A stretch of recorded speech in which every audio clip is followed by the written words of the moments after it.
ચાલો hi friends, good morning.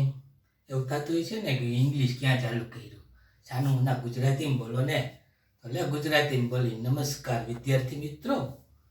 તો ચાલો આપણે લાસ્ટ લેક્ચરમાં કોલમનો અદિશ નિયમ મેળવ્યા હતા ને, તો એનો જ આવડો આ ભાગ છે બીજો, કે જેમાં આપણે કોલમના નિયમનો કેવો સ્વરૂપ ભણશું, સદિશ. કારણ કે બળ છે કેવી ભૌતિક રાશિ છે, તો કે સદિશ રાશિ છે અને મૂલ્ય હોય અને દિશા હોય, તો સ્વાભાવિક છે કે એનો સદિશ નિયમ તો આપણે ભણવો જ પડે.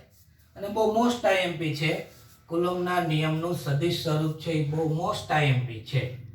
ભણાવતા પહેલા બે વસ્તુ મેં અહીં બોર્ડમાં લખી છે, એ મગજની અંદરમાં ફિટ કરી દો. આર એટલે તો તમને ખબર છે સ્થાન સદિશ થશે. નીચે મેં એકડો ને બગડો લખ્યો છે, તેમાં જે પહેલું છે ને ત્યાં કયો શબ્દ વાંચવાનો, તરફ. અને જે બીજું આપ્યું છે ત્યાં કયો શબ્દ વાંચવાનો, થી. તો આખું કેમ વચાય, તો કે 2 થી 2 નંબરના વિદ્યુતભારથી 1 નંબરના વિદ્યુતભાર તરફની દિશામાંનો શું કહેવાય આવડો આ સ્થાન સદિશ. રેડી ને? એક વખત બોલું. પહેલો શબ્દ છે એની પાસે કયો શબ્દ વાંચવાનો, પહેલા નંબર પાસે તરફ અને બીજા નંબર પાસે થી. જો અહીંથી સ્ટાર્ટ કરીએ, 2 નંબરના વિદ્યુતભારથી 1 નંબરના વિદ્યુતભાર તરફની દિશામાંનો શું કહેવાય આવડો આ સ્થાન સદિશ.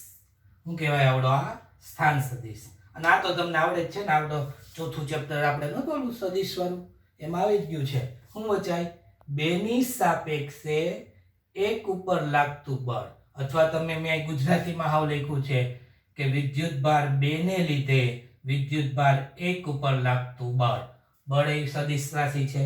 તો હવે આવી જાઓ, આપણે સદિશ નિયમ ભણવો હોય તો સ્વાભાવિક છે કે x અને y અક્ષ લેવી પડશે. ત્યાં બે વિદ્યુતભારો મૂક્યા છે છોકરાઓ, બિંદુવત વિદ્યુતભારો હોય ને, તો આ બિંદુવત વિદ્યુતભારો q1 છે, જેનો સ્થાન સદિશ r1 છે.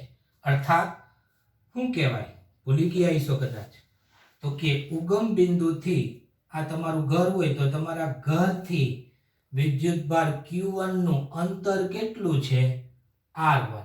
એટલે ક્યાંથી, તો કે તમારા ઘરથી કઈ તરફ, q1 તરફ. એટલા માટે દિશા થઈ ને, તો આપણા સ્થાન સદિશ છે. એ જ રીતના ઉગમ બિંદુથી વિદ્યુતભાર q2 નું કેટલું અંતર છે અથવા કેટલો સ્થાન સદિશ છે, r2. રેડી? હવે બે વિદ્યુતભાર વચ્ચેનું અંતર મેં લાલ લીટી વડે દર્શાવ્યું છે. ડિપેન્ડ કરે છે કે તમે કઈ બાજુથી કઈ બાજુ તરફ જાઓ છો. અહીંયા હું કઈ બાજુથી કઈ બાજુ તરફ જાઉં છું, જો કયો શબ્દ વાંચવાનો, થી, તરફ. તો એનો મતલબ એમ કે વિદ્યુતભાર 1 થી 2 તરફ જાઉં છું. જેના તરફ જાઉં ને ત્યાં એરો આવે. રેડી? જો હું 2 થી 1 તરફ જતો હોય તો આ એરો ક્યાં આવત, અહીંયા. અને 2 1 ની જગ્યાએ શું આવત, યસ 1 2. ઓકે?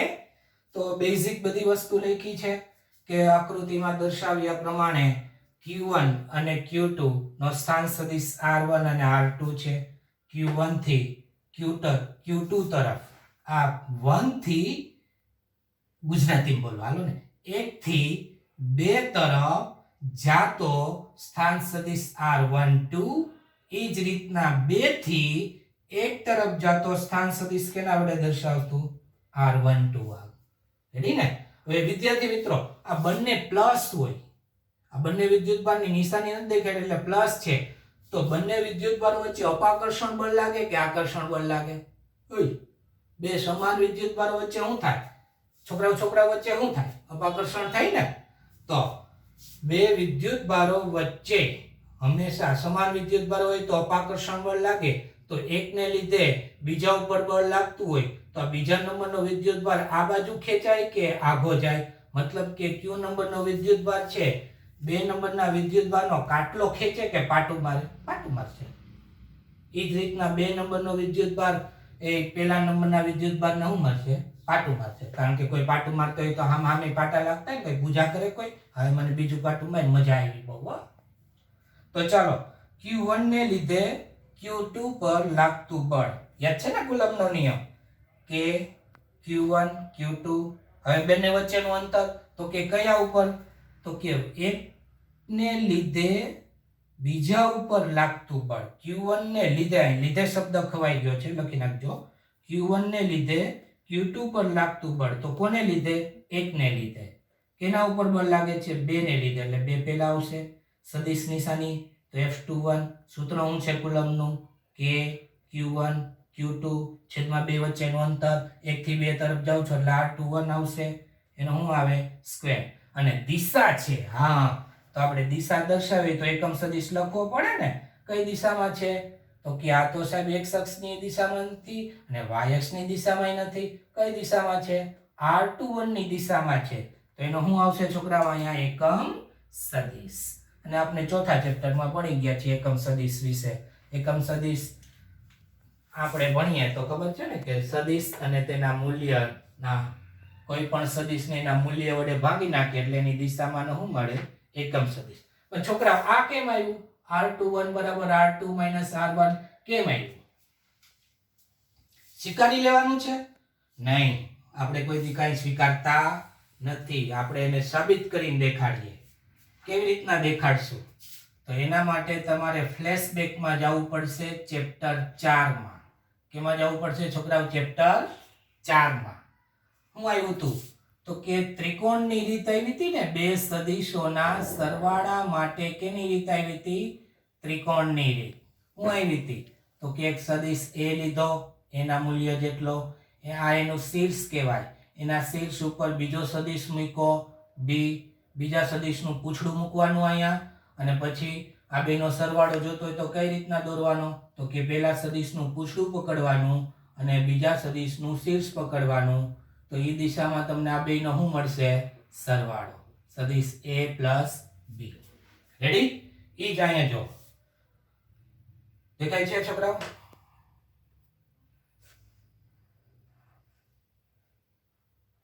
થઈ ગયું ને? તો આ પહેલો સદિશ R1, R એનું શીર્ષ, એના ઉપર બીજા સદિશનું પૂંછડું મૂક્યું. જો R21 રહ્યો સદિશ, એનું પૂંછડું થયું. એ બેનો આપણે શું કરવાનો? સરવાળો. તો R1 પ્લસ R21. રેડી? પરિણામી સદિશ જોતો હોય તો કે પહેલા સદિશનું પૂંછડું પકડો. તો પરિણામી સદિશ જોતો હોય તો આવ્યો, પહેલા સદિશનું પૂંછડું પકડ્યું અને બીજા સદિશના શીર્ષ પાસે શીર્ષ પકડો. તો આ બીજા સદિશનું શીર્ષ, તો આપણો R2 છે એ પરિણામી સદિશ થયો ને. તે કોના બરાબર થાય? જેમાં A પ્લસ B થયો ને, કે આ બેનો સરવાળો કેના બરાબર થાય? A પ્લસ B જેટલો. તો R21 બરાબર શું આવશે? તો કે સાહેબ R2 માઇનસ R1. થઈ ગયું ને સાબિત? કઈ રીતના થયું? તો કે ત્રિકોણની રીતનો ઉપયોગ કર્યો. ઓકે, સમજાઈ ગયું છે મારા ખ્યાલ મુજબ? નગર કોમેન્ટ સેક્શનમાં લખજો કઈ પ્રશ્ન હોય તો. હવે છોકરાઓ ખાસ જુઓ કે આ જે સમીકરણ છે પહેલા નંબરનું, એ કુલમના નિયમનું, ઓ માય મિસ્ટેક, આ કેવું સ્વરૂપ છે? સદિશ સ્વરૂપ છે. કેવું સ્વરૂપ છે? સદિશ સ્વરૂપ છે. બરાબર? જે કોઈ પણ વિદ્યુતભાર માટે સાચું છે. મેં હમણાં જ વાત કરી છોકરાઓ કે બંને વિદ્યુતભાર સમાન છે. બંને વિદ્યુતભાર સમાન હોય તો બળ કેવું હોય? અપાકર્ષી હોય. વાહ, સરસ સરસ. બંને વિદ્યુતભારો સમાન હોય તો બળ કેવું હોય? અપાકર્ષી હોય. અત્યારે આપણે કોની વાત કરીએ છીએ? એકને લીધે બે ઉપર લાગતા બળની વાત કરીએ છીએ. તો એક નંબરનો વિદ્યુતભાર બે નંબરના વિદ્યુતભાર ઉપર બળ લગાડશે તો એ દિશા કઈ મળશે? બળની દિશા કઈ બાજુ મળે? તો કે એરો આ બાજુ થયો. અને R21 નો દિશા કઈ બાજુ છે? આ બંને એરા કઈ બાજુ થયા? એક જ તરફ થયા ને. તો કઈ દિશામાં મળ્યું? R21 ની દિશા તરફ મળે. વાહ છોકરા વાહ. પરંતુ જો બંનેમાંથી કોઈ પણ એક બે માંથી કોઈ પણ એક માઇનસ હોય તો એક પ્લસ હોય. દાખલા તરીકે આ પ્લસ છે અને આ માઇનસ છે, અથવા આ પ્લસ છે અને આ માઇનસ છે, તો બંને વચ્ચે કેવું બળ લાગશે? કેવું બળ લાગશે છોકરાઓ? આકર્ષી બળ લાગશે ને. તો Q નંબરનો વિદ્યુતભાર છે, બંને વચ્ચે આકર્ષી બળ લાગે છે એટલે પોતાની તરફ ખેંચશે. પોતાની તરફ ખેંચે એટલે કઈ બાજુ જાય? બે નંબરનો વિદ્યુતભાર છે કઈ બાજુ જાય? એક નંબરના વિદ્યુતભાર બાજુ જાય ને. તો R12 ની દિશા આ બાજુ છે, એની વિરુદ્ધ દિશામાં મળ્યું એટલે માઇનસ R12 ની દિશા મળે. ક્યારે મળે? જ્યારે બે વિદ્યુત ભારો કેવા હોય? અસમાન હોય, ત્યારે જ આપણે આકર્ષી પ્રકાશ થાય ને. રેડી?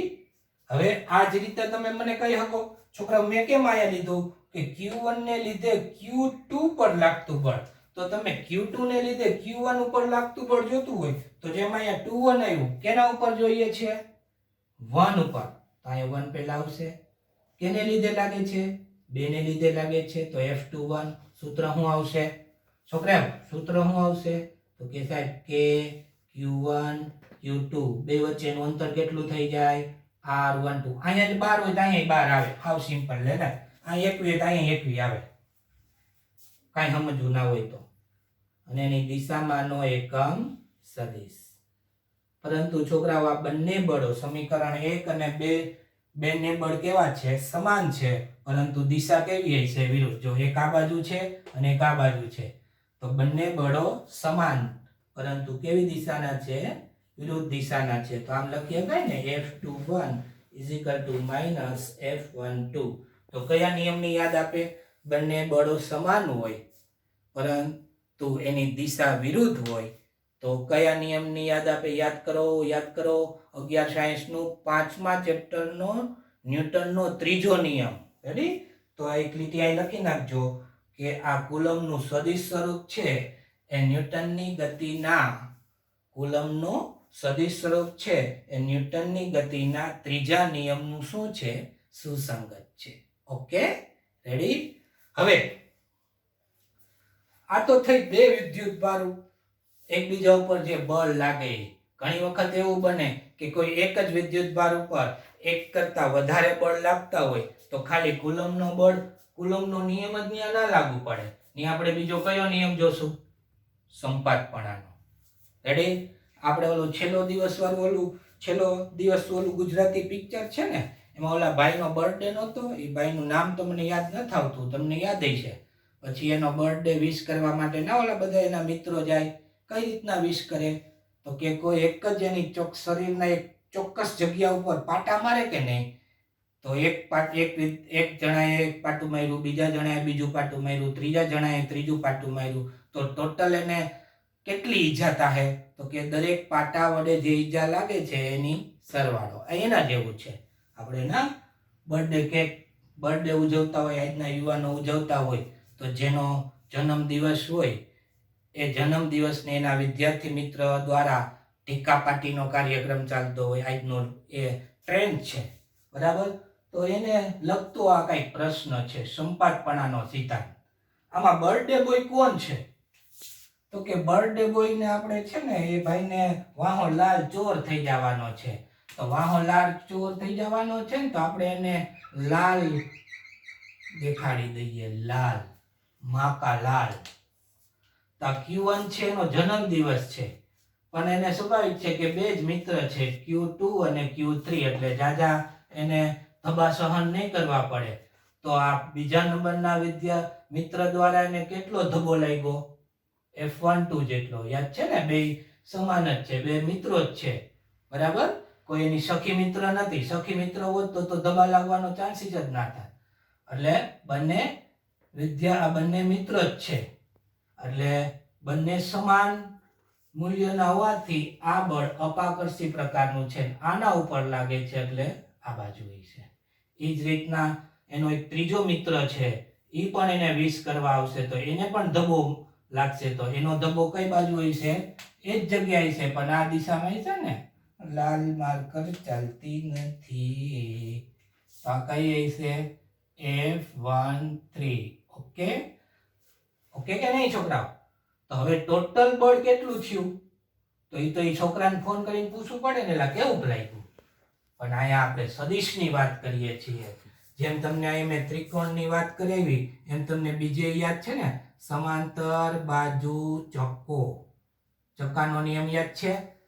તમારી પાસે બે સદિશ હોય, આ સદિશ A, એ જ બિંદુ પાસે બીજો સદિશ B દોરવાનો. તો આ બેનો સરવાળો કઈ રીતના દોરવો? તો આની એક સંલગ્ન બાજુ દોરો, આની એક સંલગ્ન બાજુ દોરો, અને એમાંથી એક વિકર્ણ પસાર કરો. આ બેનો શું દેખાડશે? સરવાળો.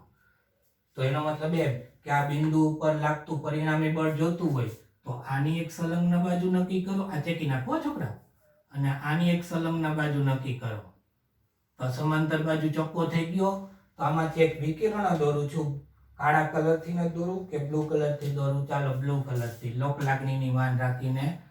આ આપણું પરિણામી બળ થયું. કયું બળ થયું? આ આપણું પરિણામી બળ. આ બેનો સરવાળો થયો. Okay, that's all. આ પ્રશ્ન અહીં પૂરો થઈ ગયો. અને હવે આપણે એની લેખાકૃતિ કરવી છે. જો કોણ છે બળને હોય? Q1. તો જ્યારે કોઈ એક વિદ્યુત ભાર પર કેટલા બળો લાગે છે? 2 કે 2 કરતા વધારે. તો અહીંયા 2 જ છે ને, તો 2 કે 2 કરતા વધારે બળ લાગતા હોય તો આના ઉપર કુલ પરિણામી બળ કેટલું થાય? તો કે સ્વતંત્ર કુલંબ બળ. સ્વતંત્ર કુલંબ બળ એટલે પેલા વડે લાગતું બળ આવડું અને આના વડે લાગતું બળ આવડું, એ બેયના સરવાળા જેટલું થાય. બાકી તો બેઝિક ચર્ચા છે કે કેટલા વિદ્યુત ભારો છે, Q1 Q2 Q3, એના સ્થાન સદિશો કેટલા થાય? R1 R2 R3. કેના ઉપર લાગતું પરિણામી બળ શોધવું છે? Who is the birthday boy? તો કે Q1. તો પેલા કોણ એને વિશ કરવા આવશે? એ છોકરા કોણ વિશ કરવા આવશે? Q1 ઉપર Q2 ને લીધે લાગતું બળ. આવડશે ને લખાવતા? શું આવશે? ફટાફટ બોલો. પંખો ચાલુ નથી કાકાઓ, કેવી ગરમી થાય છે, તમારે વાતું કરવી. Q1 Q2 છેદમાં R12 સ્ક્વેર અને એની દિશામાંનો એકમ સદિશ. રેડી. અને હવે આપણે બીજું કોણ વિશ કરવા આવશે? 3 નંબરનો ને, તો એના માટે આપણે થોડોક બોર્ડ શું કરવો પડશે? ચેકવો પડશે. ચાલો વિદ્યાર્થી મિત્રો, હવે કોણ વિશ કરવા આવે છે? તો કે Q1 પર Q3 ને લીધે લાગતું બળ. Q1 પર Q3 ને લીધે લાગતું બળ શું આવશે? કોના ઉપર બળ લાગે છે? 1 ઉપર. કોને લીધે લાગે છે? 3 ને લીધે. શું સૂત્ર આવશે? કે Q1 Q3 13 આવ્યા ને, અહીંયા 13 આવશે. અને એની દિશામાંનો એકમ સદિશ. તો હવે કુલ બળ કેટલું થાય? હવે Q1 પર કુલ બળ, પરિણામી બળ, ચોખ્ખું બળ, તો બેનો સરવાળો સદિશ F ઇઝ ઇક્વલ ટુ સદિશ F12 વત્તા સદિશ F13. બેને મૂકી દો ત્યાં.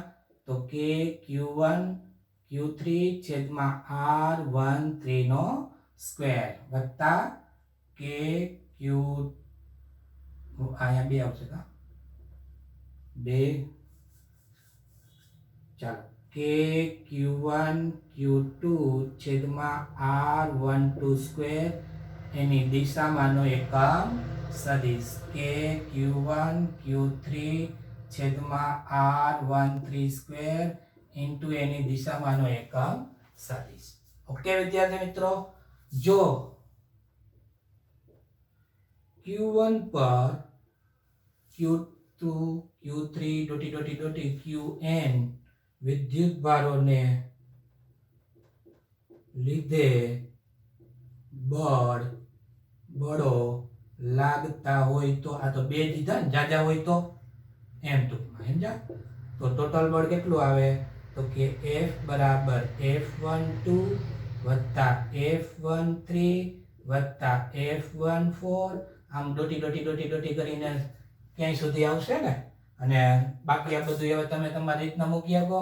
આ કેના માટે મૂકવાનું? 12 માટે, આ 13 માટે, એ જ રીતના 14 માટે મૂકી શકો ને. એ તમારી રીતના છોકરાઓને મૂકી દેજો એટલે આપણો આ પ્રશ્ન કેવો થાય? પૂરો. Ready? Okay, thank you very much.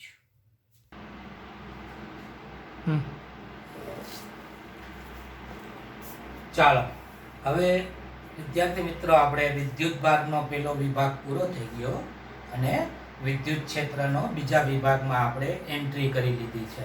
બરાબર? જેમ કોરોનાએ કેમ બીજા સ્ટેજમાં એન્ટ્રી કરી લીધી, એમ આપણે બીજા સ્ટેજમાં હવે આપણે શું કરી? એન્ટ્રી કરી. તો બીજો વિભાગ છે વિદ્યુત ક્ષેત્ર. ચેપ્ટરનો બીજો વિભાગ છે ને, એક વિદ્યુત ભાર છે, ઇલેક્ટ્રિક ચાર્જ અને ઇલેક્ટ્રિક ફિલ્ડ. તો હવે આપણે ઇલેક્ટ્રિક ફિલ્ડ વિશે ભણીએ. વિદ્યુત ક્ષેત્ર એ પહેલા એક ચુંબક રાખી દેવાય.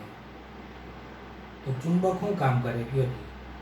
ચુંબક એની આજુબાજુમાં એક જાતનું અસર ઉત્પન્ન કરશે લોખંડની ખીલી માની લેતા આટલા વિસ્તાર સુધી એનું ચુંબકીય ક્ષેત્ર ઉત્પન્ન કરે છે. ત્યાં તમે એક લોખંડની ખીલી મૂકી દો, નાનકડી આમથી ટાંચણી મૂકી દો, તો કોઈ પણ સંપર્ક વગર આ ટાંચણી ચુંબક તરફ આકર્ષિત થઈ જાય.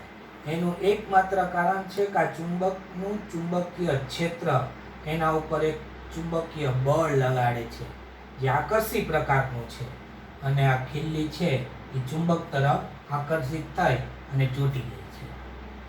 એ જ રીતના તમે એક નાનકડો લેમ્પ વિચારો, તો નાનકડો લેમ્પ છે અથવા સૂર્ય છે એ એની આજુબાજુના વિસ્તારમાં શું ઉત્પન્ન કરે છે? પ્રકાશીય ક્ષેત્ર ઉત્પન્ન કરે છે. અને આ પ્રકાશીય ક્ષેત્રમાં કોઈ પણ વસ્તુ આવે એ આપણે નરી આંખે જોઈ શકીએ. બરાબર છે? એટલે એ પ્રકાશીય બળ લાગ્યું કહેવાય. તો આવું જ કંઈક વિદ્યુતભારનું છે કે કોઈ પણ વિદ્યુતભાર છે, દાખલા તરીકે અહીંયા મેં ક્યુ વિદ્યુતભાર છે, એની આજુબાજુમાં એક જાતની અસર ઉત્પન્ન કરે છે. તો કોઈ પણ વિદ્યુતભાર એ પોતાની આસપાસ એક જાતની અસર ઉત્પન્ન કરે છે. આ અસર જેટલા વિસ્તારમાં હશે, દાખલા તરીકે આ એટલા વિસ્તારમાં આની અસર મર્યાદિત છે. બરાબર? તો જેટલા વિસ્તારમાં એ અસર ઉદ્ભવે એને વિદ્યુતભારનું શું કહેવાય? વિદ્યુત ક્ષેત્ર. રેડી? દાખલા તરીકે ચુંબકની વાત કરતા હતા ને, તો આ ચુંબક છે, ગજિયો ચુંબક કહેવાય ને, એન અને એસ. તો આટલા વિસ્તારમાં જ એનું ચુંબકત્વ છે. તો લોખંડની ખીલી હું અહીંયા મૂકું તો હું ચોંટી જાય? ના ચોંટે, કારણ કે ત્યાં એનું ચુંબકીય ક્ષેત્ર છે નહીં. તો રેડી કે વિદ્યુતભાર પોતાની આસપાસ જેટલા વિસ્તારમાં પોતાની અસર ઉત્પન્ન કરતું હોય, તો જેટલા વિસ્તારમાં, તો એ વિસ્તારને એનું શું કહેવાય છે? વિદ્યુતભારનું વિદ્યુત ક્ષેત્ર. આપણે અહીં ઉગમ બિંદુ ઉપર ક્યુ જેટલો વિદ્યુતભાર મૂક્યો છે, આર જેટલા અંતરે આવેલા પી બિંદુ પાસે મારે વિદ્યુત ક્ષેત્ર શોધવું છે. મતલબ કે મારે આ પી બિંદુ પાસે મારે શોધવું છે? વિદ્યુત ક્ષેત્ર શોધવું છે. તો હું કઈ ત્રિકાજ્ઞાની છું કે વાહ અહીંયા છે ભાઈ, હાલો અહીંયા વિદ્યુત ક્ષેત્ર છે, હો મૂંઝાવમાં, હવે અહીંથી આગળ વધશે નહીં. હું કોઈ જ્યોતિષી છું? નહીં. તો મારે ત્યાં ટેસ્ટ કરવો પડે ને કે વિદ્યુત ક્ષેત્ર છે કે નહીં. તો હું ત્યાં જીભડી અડાડું, એમ અડાડું, કે ત્યાં મારે એક નાનકડો બીજો વિદ્યુતભાર મૂકવો પડે. તો નાનકડો વિદ્યુતભાર મૂકું ને, તો જો આ વિદ્યુતભાર આગો જાય તો એનો મતલબ એમ કે વિદ્યુત ક્ષેત્ર છે. જો આ વિદ્યુતભાર નજીક આવે તો એનો મતલબ એમ કે ત્યાં વિદ્યુત ક્ષેત્ર છે. પણ જો આ વિદ્યુતભાર ન્યાનો ન્યા રહે તો એનો મતલબ એમ કે આ બિંદુ આગળ વિદ્યુત ક્ષેત્ર છે નહીં. આપણે અહીંયા માની લઈ કે અહીંયા આ વિદ્યુતભાર છે આગો જાય છે, દૂર વયો જાય છે, તો એનો મતલબ એમ કે ત્યાં વિદ્યુતભારનું વિદ્યુત ક્ષેત્ર ઉદ્ભવે છે. રેડી? તો ઉગમ બિંદુ ઉપર કયો વિદ્યુતભાર છે? ક્યુ. ત્યાંથી કેટલા અંતરે આપણે વિદ્યુત ક્ષેત્ર શોધવું છે? આર જેટલા અંતરે. તો ત્યાં મારે શું મૂકવું પડશે? ક્યુ જેટલો વિદ્યુતભાર મૂકવો પડશે. તો કોના દ્વારા બળ લાગશે? વિદ્યુત ક્ષેત્ર દ્વારા. વિદ્યુત ક્ષેત્ર એના હાથ છે, બરાબર, આમ પકડી લે. જો લાભ થતા હોય તો પોતાની તરફ ખેંચી લે, લાભ ના થતા હોય તો ઘા કરી દે. આ લાભ નથી થતો એટલે શું કરી દે છે? ઘા. તો વિદ્યુત ક્ષેત્રની વ્યાખ્યા વ્યવસ્થિત કેમ મુકાય? તો કે હું મૂક્યું તમે અહીંયા નાનકડો વિદ્યુતભાર, તો આપણે એને લખશું એકમ વિદ્યુતભારને વિદ્યુત ક્ષેત્રમાં મુકતા વિદ્યુત ક્ષેત્ર દ્વારા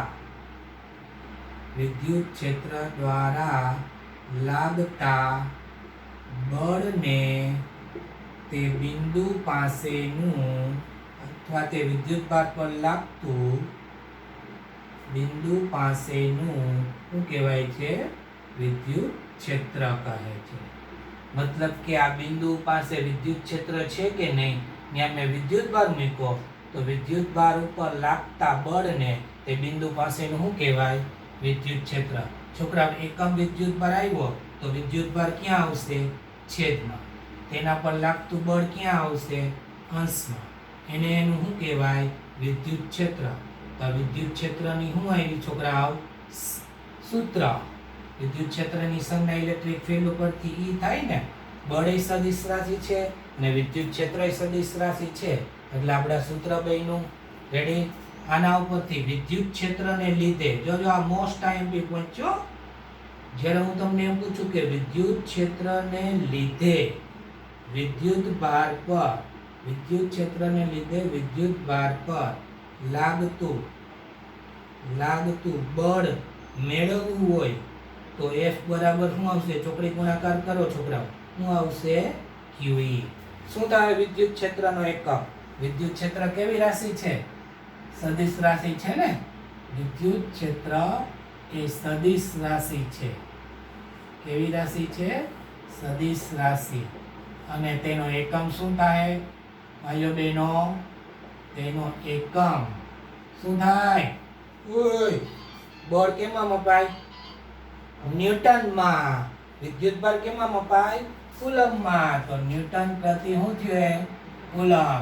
આ એનો એકમ થયો. અહીંયા લખીએ, નકર થોડું ઓલું થઈ જાય કા. ન્યૂટન પ્રતિ કુલમ. ચાલો એનું પારિમાણિક સૂત્ર છેલ્લે લખી નાખીએ. તેનું પારિમાણિક સૂત્ર. ન્યૂટન એટલે તો કે સાહેબ દળ ગુણ્યા પ્રવેગ. તો m1 પ્રવેગ એટલે L1 T-2. યાદ છે ને પારિમાણિક સૂત્ર ન્યૂટનનું? અને કુલમ એટલે તો કે A1 T1, કારણ કે Q બરાબર IT સૂત્ર થાય. યાદ છે? તો I નો એકમ એમ્પિયર અને O નો એકમ સેકન્ડ. તો આનું પારિમાણિક સૂત્ર A1 T1. રેડી ને? તો સાદું રૂપ આપો શું થાય? M1 L1, આ ઉપર આવી ગયું માઈનસ થઈ જાય ને, તો -3 A -1. આ વિદ્યુત ક્ષેત્રનું શું થયું? પારિમાણિક સૂત્ર. બસ આ લેક્ચરમાં અહીંયા સુધી. વિદ્યાર્થી મિત્રો, કુલમના નિયમનું સદિશ સ્વરૂપ વ્યવસ્થિત પાકું કરી અને મોડેલ લખી નાખજો. ફરી એક વખત એ મોડેલ લખેલું તમે PDF બનાવીને મને મોકલી દેજો અને વ્યવસ્થિત વાંચતા રહેજો, જેથી કરીને આપણો કોર્સ આગળ વધે. આ કોરોનાનું વેકેશન છે એ આપણને થોડુંક લાભદાયી થાય. Thank you. ઘરમાં રહેજો, સુરક્ષિત રહેજો.